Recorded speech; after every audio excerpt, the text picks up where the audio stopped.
So, Jeff Harry run an organization called Rediscover Your Play, where we help people tackle really challenging issues using play. And what I've been taking on recently is been making on a lot of art activism videos, as I'm not able to go to the protests myself because I know people that are immunocompromised and that would put them at risk. So I had to figure out a way in which to contribute in a different way. So that is why we're having this conversation to begin with art activism. Let's go. Yeah. And I'm going to start us off with a little bit of music to kick us into our conversation. This is going to be.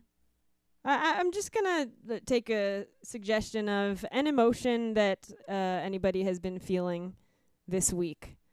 Um, so whether that, well, I'm not gonna put it in your mouth, but from the chat, an emotion that you or two that you've been feeling uh, this week. One of the ways I find helps me process emotions is by playing them. Distress and sadness. Yeah, I'll take those. Okay.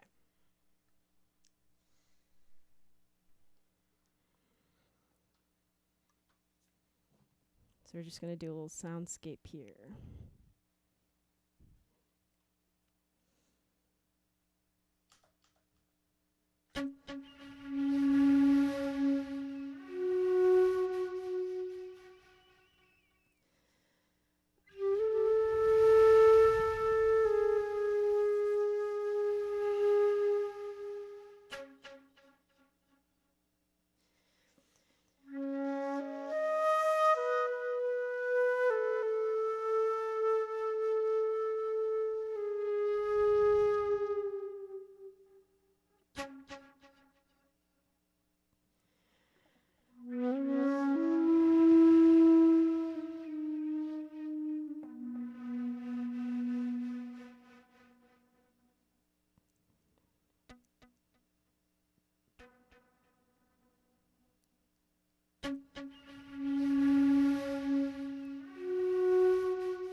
That's it.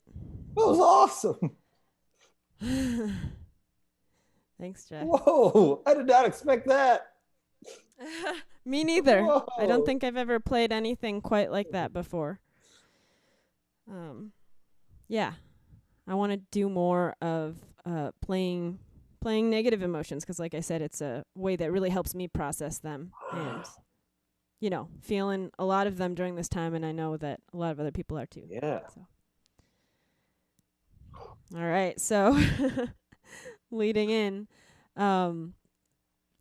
you've got another piece of media. So I just played, but you have a video that you made. Was it yesterday, Jeff? Yeah. So there was this video that was going around. It was trending on Twitter from someone that got arrested and was telling a cop that they were about to lose their job. So the song was really dope. So I was like, how can I use this as a way to communicate a message of addressing defunding police and police brutality and a lot of the violence that's been going on during the protests. So I made this song, and should I just share my screen? Yeah, I'm going to cross my fingers that the audio comes through to people watching. So hopefully if you don't mind starting it, well, actually, yeah, you could just play it, and then they will tell us in the chat if you can hear it or not. Okay. And if you can't, we'll restart it. All right, here we go. Why are you detaining me? You about to lose your job. You about to lose your job. Get this dance. You about to lose your job because you are detaining me for nothing. You about to lose your job. You about to lose your job. Get this dance. You about to lose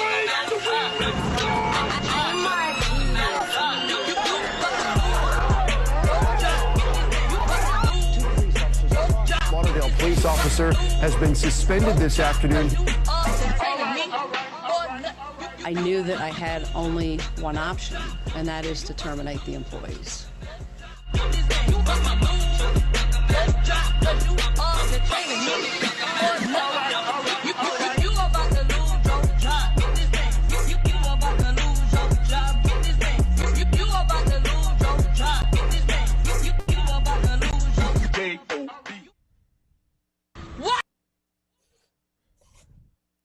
Yes.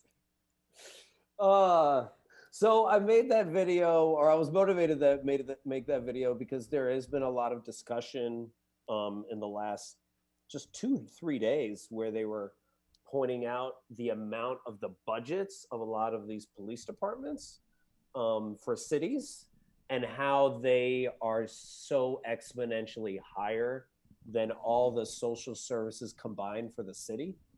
And some people were questioning whether or not some of the services that police currently provide could be provided by social workers or other people that are addressing mental health, because those are a lot of the issues that are addressed.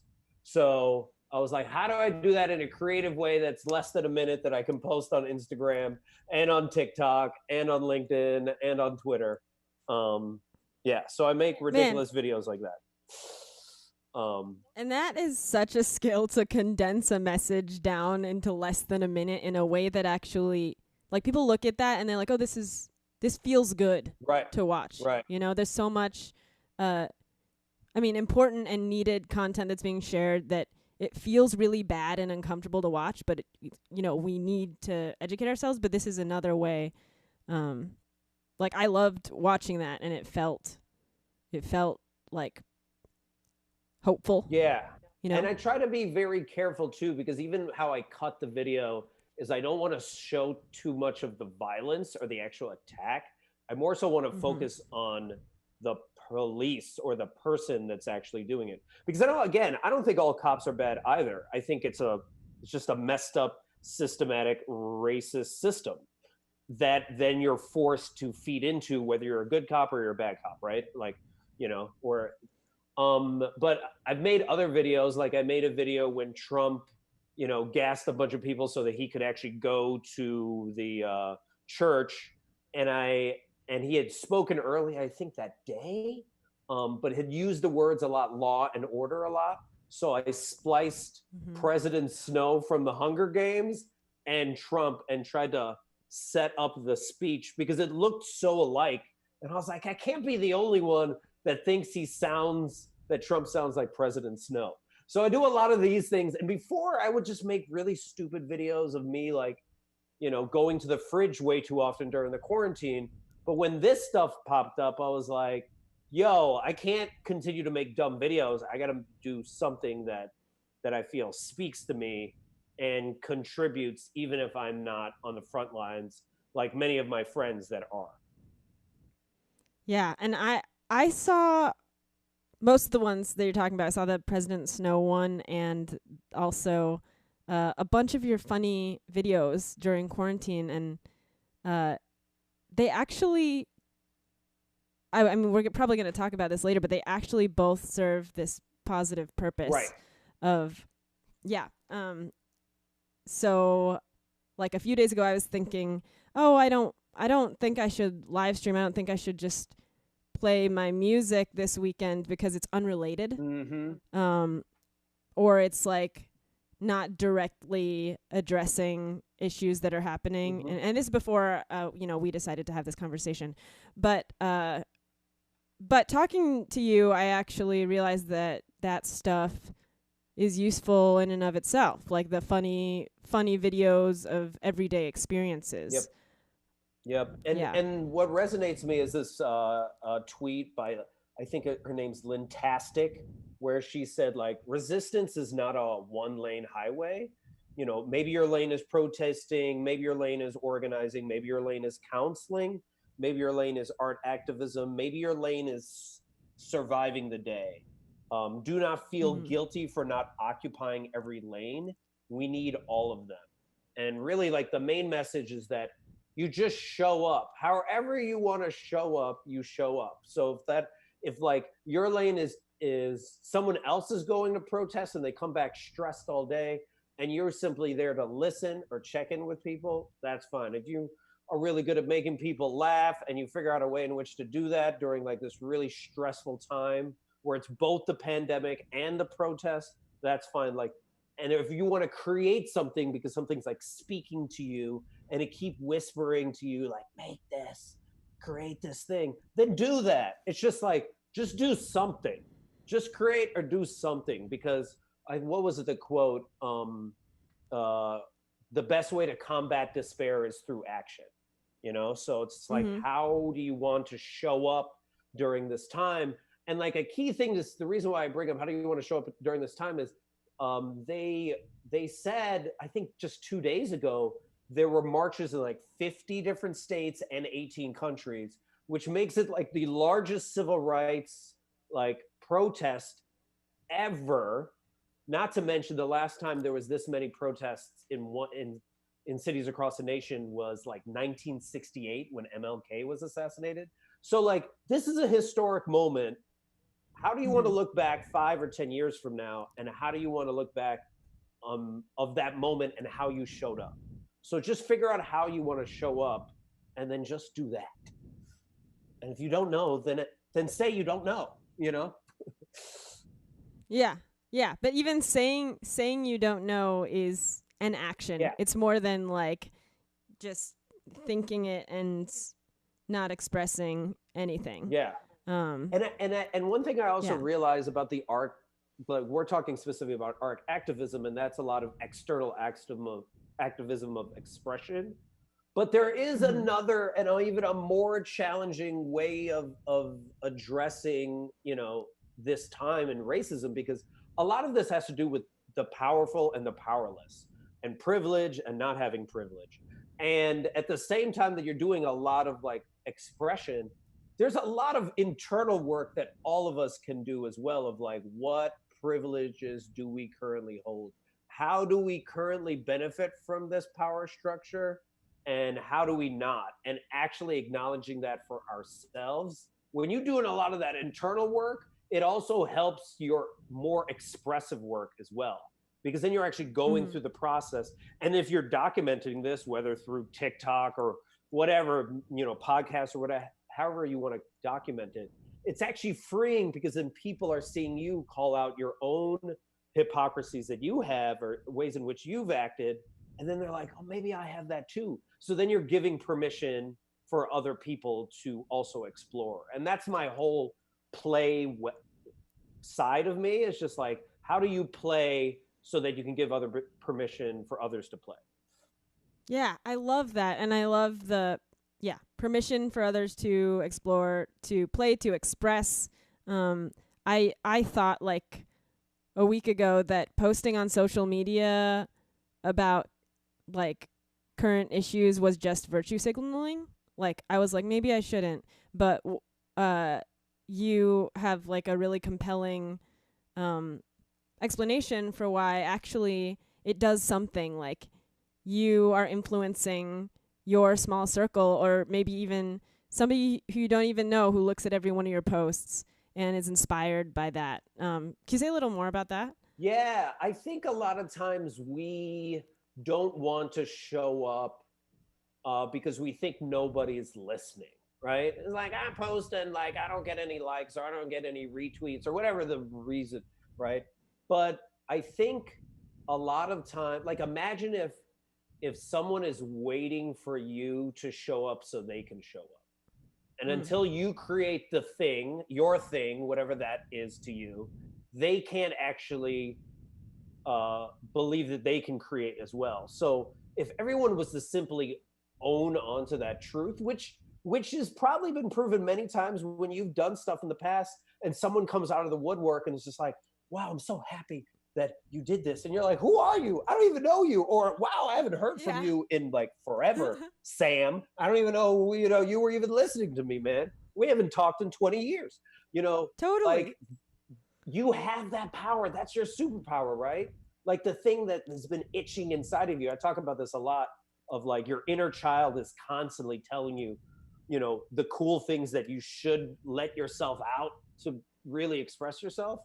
And if you really listen to that, you are causing then that ripple. Because if you think about any protest starts with one person, but it's not even the first person, as brave as that first person, but it's that second and third person that show up that causes the critical mass, and then more people feel comfortable enough to speak out and show up. And then you go from 3 people to like 1 million people, Yeah.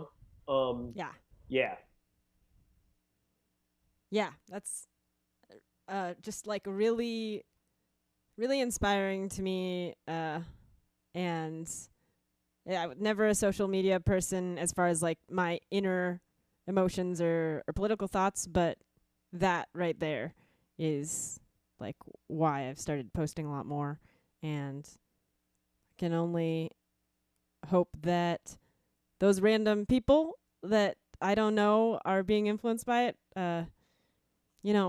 decide to do something too. Right. Like that. And also, like, just taking in consideration, I mean, when I say art activism, I use art very loosely.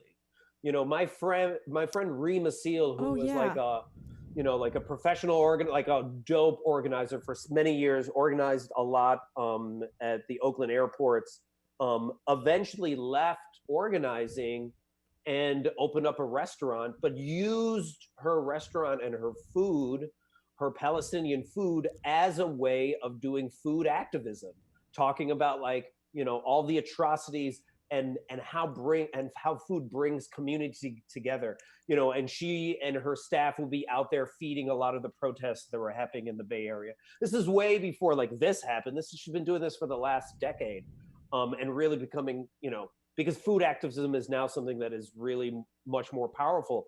But art can be anything. It can be anything that you want to create, It could be small signs you put outside your door when people are walking by, It could be the way in which like you talk to your children, It could be, and maybe showing them the blue eyes, brown eyes thing from Jane Elliott that talks about racism. There's just a lot. It could be you simply having conversations with your family that maybe is not as understanding of this movement, and is like, I don't understand why they're breaking stuff. And you actually are willing to be patient enough to have that conversation with them and stay checked in and not, and just be normal, and, and really try to see if you can get through to someone. So So it's simply creating something that you feel compelled to do. That's what I mean by art activism or play activism. It's just doing something instead of just binge watching Netflix some more. Which isn't bad, Yeah. but it's like we also Oh, need you right now to create something. yeah. But actually, now that you mentioned that, I want to hear about your experience learning to create videos, because it's a relatively new thing for you, right? It's not like you've studied this for Oh no, your whole life and now you're creating these videos. no. Because it kind I mean, of, hearing that yeah, could a help. lot of me starting creating videos was when the quarantines happened, right? And then there was a certain amount of there was only enough binge watching of Netflix I could do. I could only watch enough YouTube and consume enough content where finally, and Elizabeth Gilbert says this, like, she's never seen someone have a personal transformation until they get tired of their own bullshit. And I was just like, okay, I have no excuse anymore. Like, my excuse was before I didn't have time. Well, now I have all the time in the world. There's nothing else for me to do. I can only watch, and I love Avatar, but I can only watch so many Avatar episodes. The Oh, Last yeah, I haven't Airbender, so started good. yet. The cartoon, not the movie. Mhm. And I was like, well, let me just make something. No one's gonna watch it anyway. And I think that's it. Is like you first create for you, and then you continue to create for you. You're always creating for you. And what's the ironic part is as you create more about you and really start to hone your voice, as I was starting to learn, then people are like, wow, I really appreciated that. And that's when people started showing up and being like, I love your videos. And I was like, I didn't even know you were watching them. I was just kind of making them for myself. It was my way of like having sanity, like keeping sane. I felt like I needed to create. And that's now just evolved into now these videos that are, I'm making, as like Black Lives Matters, messaging. And I'm starting to ask some of my friends who are organizers, like, what type of videos would be helpful to make? I don't know what I'm doing, but I'm just kind of making it up as I go along and letting go of the whole idea of like, is it going to be perfect? I don't know if it's, who cares? It doesn't matter at this point. Just create something, because you're not trying to create it for the whole world. You're just trying to create it for you, and it might have an effect on people. That's a really good point. And it might have an effect if you share it more than if you don't share it. Yes. Well, even if you don't think it's perfect, right? So like it's a nice reminder. Like often I'll create something for myself and be like, yeah, but nobody's going to care about that. At least I did it for myself. But if I took that one extra step, and it's sometimes it could be a scary step to like share it and not worry about who's going to see it. Right. Then it might get to somebody who might need it. Right. And so like, yeah, if you're starting a new art form or if you're like learning a new craft or something and you're like, I made this for myself, try sharing. Right. And there's a quote, I forgot from who, and I'll butcher this probably, but it was something around like perfection is the thief of joy. It's actually expectations is the thief of joy, but you could switch and put perfection in there as well. It's just like, you're doing it for you. You're doing it as a full expression of yourself. What is the other quote? Don't ask what the world needs, ask what makes you come alive. Because what the world needs is for more people to come alive. That's it. Yes. When you're creating, you're being fully present, you're being fully alive, you're fully in flow, you're fully at play. Those are the greatest moments of life, is when you're in those moments. So you have that chance. So create and see what happens. And don't worry about the results, because just move on to the next thing. And I realize, and you said this yourself, right? The more we create, the more we're like forgetting about even the stuff we made at the beginning, because it doesn't really matter, right? You're just doing it for the sake of making. And then you get over the perfection and thing, because it's more important at that point to just get it out. Yeah, and I'm actually I feel like that is part of this live stream series. Like right now, I might think, oh, the thing I said earlier in this live stream was stupid and didn't mean anything. Me, not you. And then I'm like, oh, but I'll do another one next week, and I'll do another one the week after that, and another one the week after that, and nobody cares. Like, it's just gonna get better. Exactly. Right. And it will be awesome, because think about it, in a year from now, I was helping a friend of mine, that I'm coaching on a really important topic she wants to speak on. And I was like, imagine how good it's going to be in a year. It's awesome now, but imagine the evolution of it. So like, tying it in with activism is, if you want to contribute and you feel like, I don't know if I'm comfortable going out and protesting. I don't know if I'm comfortable, I don't know, like maybe talking on YouTube right now about it, because like that makes me, well, frankly, if a part of you feels really uncomfortable, you might want to explore that, because that might be like that is another side of it. Another side of like, let's address this, right? But if there's a certain way, like I cannot be out there on the front lines with a lot of my friends, because I'm concerned that I might like make a lot of the people that I know that are immunocompromised, put them at risk, right? So I know I can't do that, but I feel like I have to do something, right? Yeah, or if you've got work and you can't get off of, and then at night you want to be able to do something, or but some other reason. Yeah. But I feel like the idea of like the whole idea of activism is showing up. That's the part of like, listen to that quiet voice in your head that's saying the message to you, even if the idea seems really ridiculous and dumb. Because a lot of the ideas I have for my videos, at first I'm like, that's ridiculous. Well, maybe. Oh, why don't I try this? And then as I start putting together the video, even at that point, I'm still doubting myself and being like, this is going to be really dumb. I don't know if this is going to work out. And then as I start arranging it, I'm like, oh, wait, this is making sense. Oh, wait, I think I visioned it. And then I'm finally there and I'm like, boom. But I never would have thought that when I first started, because you're doubting yourself the entire time, and that is real. Like you have fear when you have courage, as you're expressing. Fear doesn't disappear for you to have courage. It actually exists even more so. But the fact that you're still stepping through it and still speaking truth to power and speaking your voice is really major for a lot of people, because you know it when you've seen the videos of people either at the protest or at home, like on TikTok or on YouTube, just like hollering into the video with such passion, because they just can't not share. And that, when you hear that feeling you have, you can have that impact on others as well.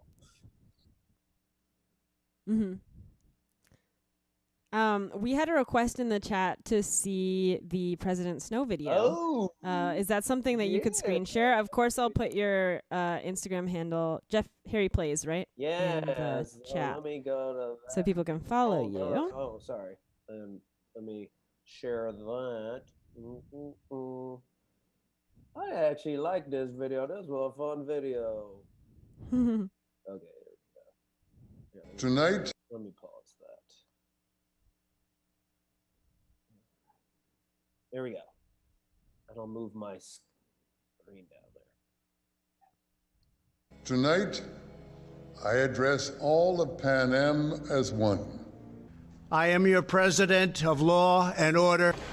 It is a peace built upon cooperation and a respect for law and order. But in recent days, our nation has been gripped by professional anarchists, violent mobs, arsonists, looters, criminals, rioters. In the past weeks, you have heard of sporadic violence following the actions of a few radicals in the Quarter Quell. Mayors and governors must establish an overwhelming law enforcement presence until the violence has been quelled. The Capitol provides order and security. It's one law. We have one beautiful law. Justice shall be served swiftly. Order shall be restored. Our country always wins. Oh my goodness, that one is ridiculous. Wait, hold on, let me cancel that. So the reason why I made that is I saw that on Twitter where people were like, right? This was literally a minute after the speech, because I didn't even see it. I was just like like went on Twitter. I was like, what's going on? Mm-hmm. And they were like, that sounded just like President Snow. And I was like, let me just see this. And then I started watching and I was like, oh, it does. And then I had to watch some of President Snow's speech. And then I was like, this is not similar. This is identical. The same. And then I was like, I got Yeah. it. And so I sometimes I get inspired. And this is a perfect example of art creating art, is I see somebody's tweet that says something like, that sounded like President Snow. And then I'm like, I'm going to create that. I'm going to make art off of that and make a video. Like there's a poem right now that's out about what if 2020 isn't canceled? You know, what if 2020 is exactly what we needed right now to address all these horrible, you know, things that we've been not talking about.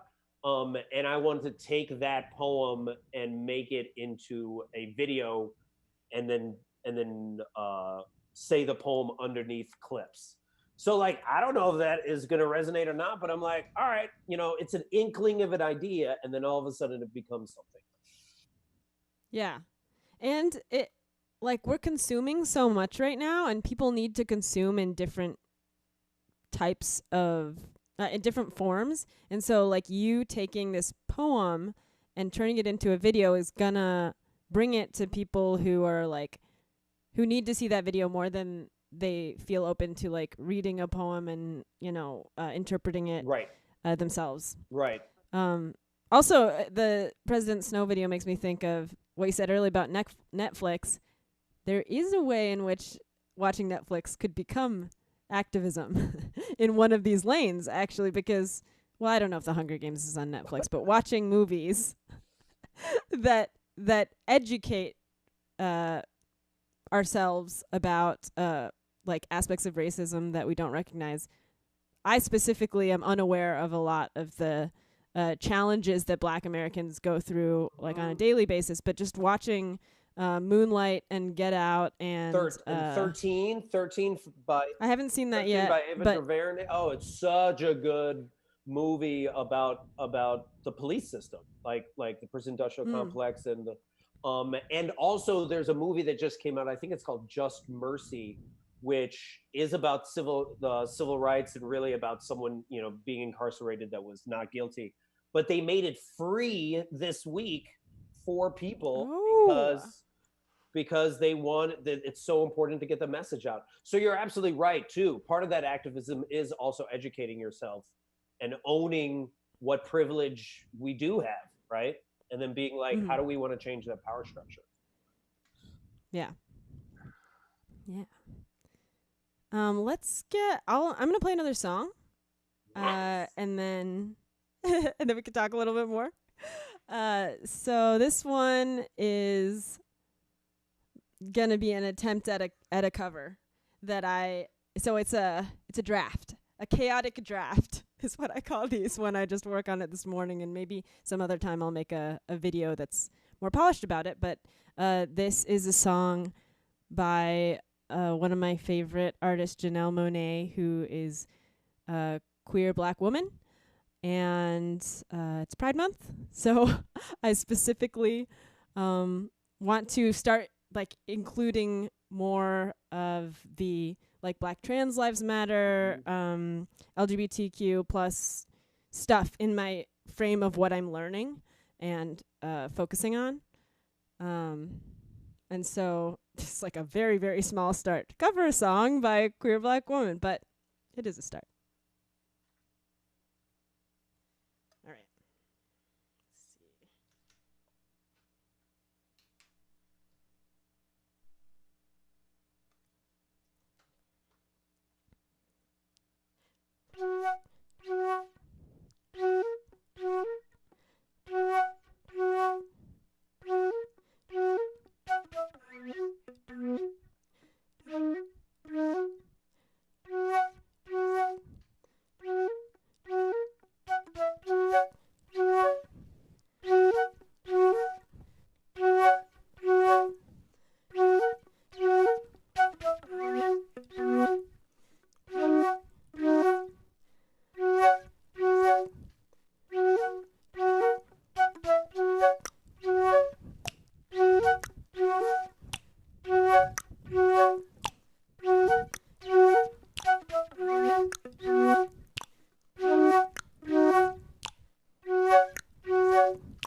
Well, that's the chaotic draft of Make Me Feel by Janelle Monae. That was so dope.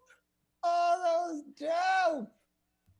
Can I just say Thanks, this Jen. has been one of the coolest podcast interviews I've ever been part of. I love this. Oh, thanks. I'm glad you like the musical interludes. Oh, so cool, man. And they're so the music, your soundscape was so drastically different from this. By the way, Oh, you mean like from that one to the first Grief and Sadness one? yeah. Oh, yeah. Yeah, that was. By the way, Janelle Monae is just so dope, right? I mean, talk about activism. I mean, yeah. I mean, there's something that's super powerful about music when it comes to the civil rights movement and just activism in general. I don't think a lot of people recognize how important songs during that time were really important, as well as the chants, because like people are protesting for a really long time and trying to figure out ways in which to keep people unified is really important. And I know all the times whenever I've been at protests, it's those bands that show up out of nowhere with their drums, you know, and are just that keep you going when you're like, oh man, I'm just tired. But the music. Oh my gosh, you're so right. Yeah, that's such a big aspect of keeping people feeling hopeful and like unified and stuff. And feeling connected. I mean, even the other day, they were singing "Happy Birthday" to Breonna Taylor in DC, and it was a really magical moment where there's 10,000 people all singing "Happy Birthday." You know, the cool, fun "Happy Birthday" song. Happy birthday to you. And it was just so, I mean, people were crying, man. So yeah. So I think a lot of times we forget how important art and music and just, you know, anything creative like that is important during a time of stress. And you only started seeing those tweets about that during the pandemic when it was like, what did we all flee to, you know, when we were at home? Art and music, right?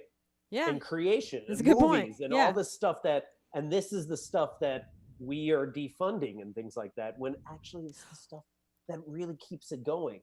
So yeah. So there's always a lane, there's always a way in which you can contribute that you might yourself might not think is a big deal, because it's easy for you. Like play's easy for me, music's easy for you, but for others it's like really difficult. So what we consider, so that's what I would challenge any listeners is there something that you do that just comes naturally to you and why, and how can you use that in a way to be more active and more engaged, because that might help others, you know. Oh, that's a really good point. Like, find something that you already love to do, and it can be applied in some way. Like, there's always going to be a way to apply it, even if it's like, well, yeah, I'm curious how you feel about this. Like, if somebody is good at, or like, it's really easy for them to make songs not about current issues, but just like that are like good, fun dance beats. Yeah. Like, you know, maybe that gets played at a protest. Right. Maybe that is something that someone listens to when they get home from the protest and they're so tired. Exactly. You know, All of it doesn't also always have to support, you know, the movement directly. It could be something that's ancillary to it as well, right? Maybe you are someone that just makes funny videos and you want to continue to just make funny things for your friends because that is what calms them down when they've come out of, like, you know, avoiding curfew and not getting arrested. You know what I'm saying? You know, yeah, or even like, you know, writing policy or like having tough discussions about how to use funds better or something like that. Right, like, you know, that takes a ton of mental energy too, or like having tough conversations. Yeah, like whatever thing you nerd out on. I'm a great listener. Awesome. Well, let your friends know. Don't, you know, dump on them, but let your friends know, hey, if you need to vent, call me. And I'm just going to be there. And that's going to be my activism. That's still huge. No one's ever going to see it. No one's ever going to give you praise for it. And it still matters. It all matters. Yeah. Yeah, it all matters. Even if it has nothing to do, like, at face value with the movement, it's going to matter to somebody. Right. Yeah. And then I guess this so ties into, should I talk about the Audacity part? Yes, that's why I was just going to prompt you if you didn't say it, but you're one step ahead of me. Go for it, Yeah, Jen. so someone was telling this the other day. It's just like, you almost have to be insane to have hope. Like, you almost, and, you know, Barack Obama even wrote a book about the audacity of hope. And it was like, well, what does that really mean? Yeah, you have to be so audacious to believe that things are going to get better. Like, you could easily just look right now and be like, yeah, it's always going to be bad. And the human race is just going to destroy itself, and that's it. So I'm just going to go binge watch Netflix. You have every reason to find that. You can make a list of all these things, right? But what Jane Elliott says, which I love, she made hope an acronym. Jane Elliott's this anti-race activist who's so dope and did this exercise. If you ever want to teach kids about race at a really early age, have them watch the blue eyes, brown eyes exercise that she runs. Oh, it's so amazing. I haven't actually seen that. Yeah, it's really I'm powerful. gonna check it out. Because basically she's a teacher and she has kids, and she ranks them and treats them either good or bad based off of their eye color. And she did this experiment the day after MLK was assassinated. So I think it was April 4th, 1986. 1968, he was assassinated, and then she did it the next day. And then the next year, a film crew filmed her doing it. So they watched these kids, and you could see, like, when she was insulting kids because they had brown eyes, they were less likely to engage. They were slower to show up. They were teased during recess. And then when she flipped it, and then now was like the blue eyes people, now, no, you're the people that are not as smart and not as great. The bullying flipped as well, you know. And it was just this, it's crazy. I don't know if you could do it now with kids that age, but it's still so powerful because even the kids start taking it on, right? So anyway. Yeah. And so quickly, it sounds like. Yeah. And so, you know, this person that is like Jane, who's seen so much racism her whole life and having to deal with it as an anti-racism teacher and activist, came up with this acronym for HOPE, which is holding on to positive energy.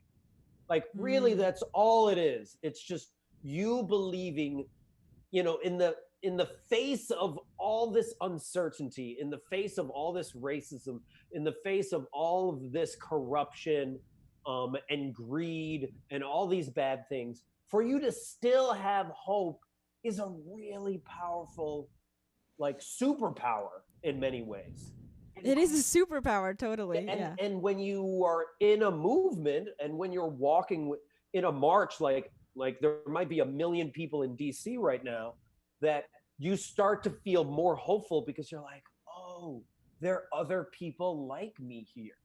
And I think of sometimes when I'm debating someone online who disagrees with me, and I'm like, should I even be really trying to persuade them? And then I realize, oh, I'm not debating this person to persuade them because I know I can't, right? And there's never I'm going to change that person's mind.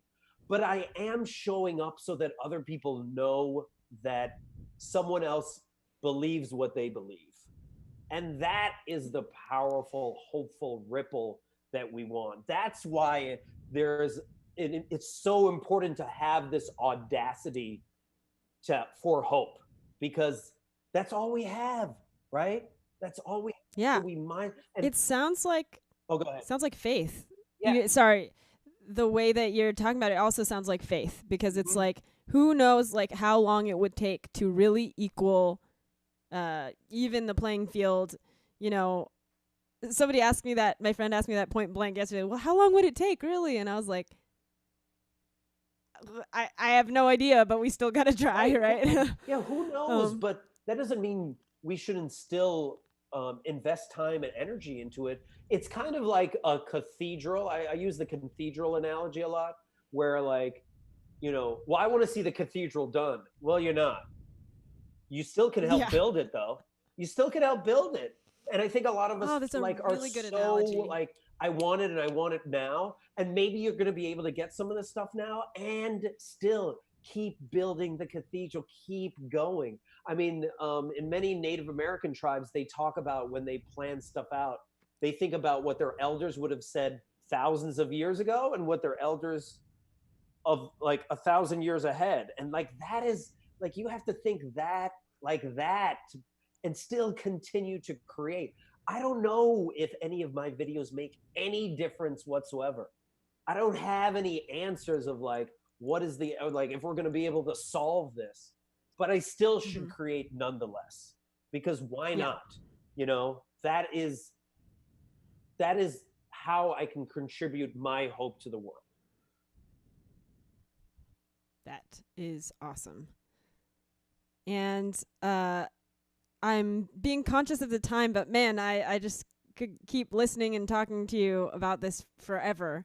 But we should wrap it up kind of soon. So I think, is there anything else that you really want to hit on before I play us out with one more song? I think it's that part of like holding on to positive energy, holding on to that hope, and believing that your voice matters, and that you should really listen to that inner child, that inner voice, that whatever it is that's like, let's make this thing, and then actually following through on that.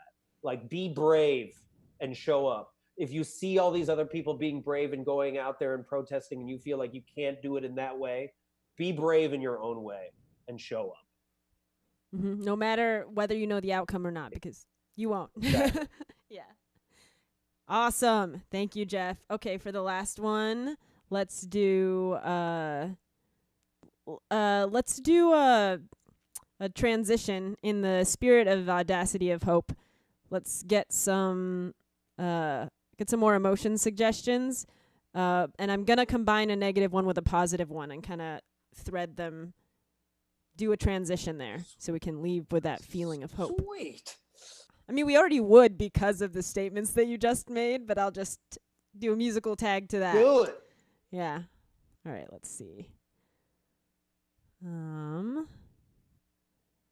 I might use the same ones because I'm not seeing suggestions in the chat, so I'll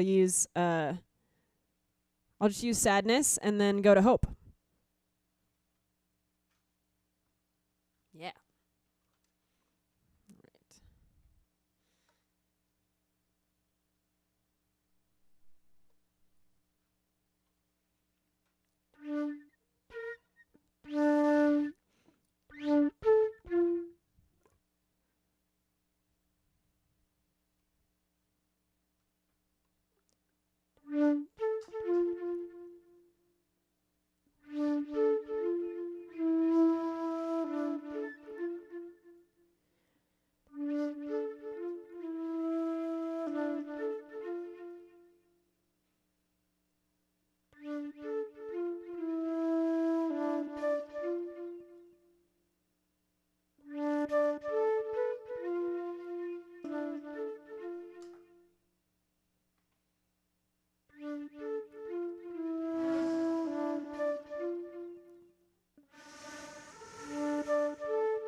awesome. That's so good. Oh my Thanks, god. Jeff. This I have to say, oh. I didn't know I was going to play that song until I heard the progression that I had laid down, and I was like, okay, actually this belongs right here. So That's the magic of creating right there. Let's go. Yeah, so create. It doesn't matter what you create. Create based on your feelings, right? And yeah, Jeff, thanks for being such an inspiration and for talking with me today. Yeah, I'm so glad I met you and that we're friends now and that I can get inspiration on your Instagram feed every day and from talking to you. This Jeff Harry Plays. Yeah, if you don't follow him already. Harry Plays, Plays. And this was one of my most enjoyable interviews ever, man. Oh, I love this interlude stuff. And talking about art activism, super dope. Thank you so much for having me. Thanks, Jeff. And thanks, everybody, for watching. Oh, how can we share Jeff's videos? You can go, if you're on Instagram, Jeff Harry Plays, and share them there. Or he's got a YouTube channel, which I believe is also Jeff Harry Plays. Well, I'll send you the link for the YouTube channel, and you can put it in. Cool, I'll post about it. Post about it. Yeah. Awesome. Thanks, everybody, for watching. Thanks so much. See you next week.